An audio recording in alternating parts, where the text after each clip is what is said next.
در عرفه عید سعید فطر در تاجیکستان بار دیگر مسئله ایدگردک کودکان به یک موضوع دوغ و ورد زبان مردم تبدیل یافته است. ده نفر از پدران و مادران از آن شکایت دارند که به آنها در مکتب‌هایی که کودکانشان می‌خوانند در این موضوع صحبت گذرانیدند و حتی زبانخط گرفتند که مانع ایدگردک رفتن فرزندانشان شوند. البته در زبانخط دقیقاً ایدگردک ذکر نشده است و پدر و مادران را رسما تنها در مورد در روزهای عید به نظارت نگذاشتن فرزندان و پیشبینی شدن جزای مأموری برای بی‌مسئولیت در تربیت فرزندان آگاه کردند.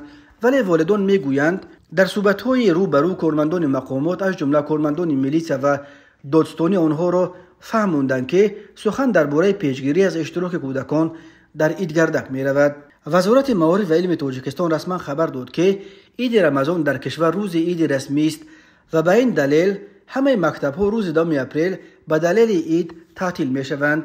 به این دلیل در ریاست معارف شهر دوشنبه به نشریه استقلال گفتند که هیچ گونه دستوری به مدیران مکتب‌ها اوید به من ایدگردک داده نشد و از والدان زبانخط هم گرفته نشده است. در این یاد گفتند که از بس که هر سال در روزهای عید حادثه‌های گم شدن یا به صدمه دچار شدن نابالغان زیاد می شود، با رهبران مؤسسه‌های تعلیمی مصلحت کردند تا کارهای فرماندهی را پرزور نمایند. و اما چند روز باز در شبکه‌های اجتماعی یک نامه رسمی با امضای معاون اول وزیر معارف و علم تاجیکستان جمشید جسورزاده به عنوان رهبران مؤسسه‌های تحصیلاتی عالی کسبی میچرخند که در آن نه فقط به منع ایدگردک نروی خوانندگان بلکه حتی به از بین بردن ایدگردک همچون میراثی که خاص ما نیست تاکید شده است. این نامه اساساً پیرامون مسئله در وقت‌های اخیر افزودن تمایل بیگانه پرستی و به فرهنگ بیگانه میل نمودن شهروندان و تقلیدکاری در پوشیدن سر و لباس بوده به رهبران مؤسسه‌های تعلیمی دستور می‌دهند تا جهت از بین بردن تمایل بیگانه پرستی، پیشگیری خرافات پرستی و پوشیدن سر و لباس بیگانه چاره‌جویی کنند. اما در نامه همچنین به مسئله ایدگردک نیز پرداخته نوشتند.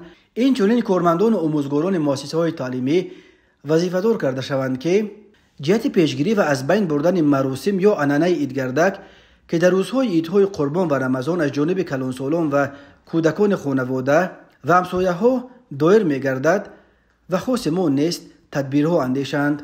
با گذشت چندین روز وزارت معارف و علم تاجیکستان تا هنوز شرح نداده است که آیا این مکتوب واقعیت دارد یا ساخته است. کوشش‌های پیشگیری از ایدگردک کودکان چند سال باز در تاجیکستان دامن زده می شود ولی تا حال موفق نبوده است. به تلاش‌های نو از بین بردن ایدگردک افراد زیادی از جمله از بین طرفداران سرسخت حکومت نیز اعتراض کردند.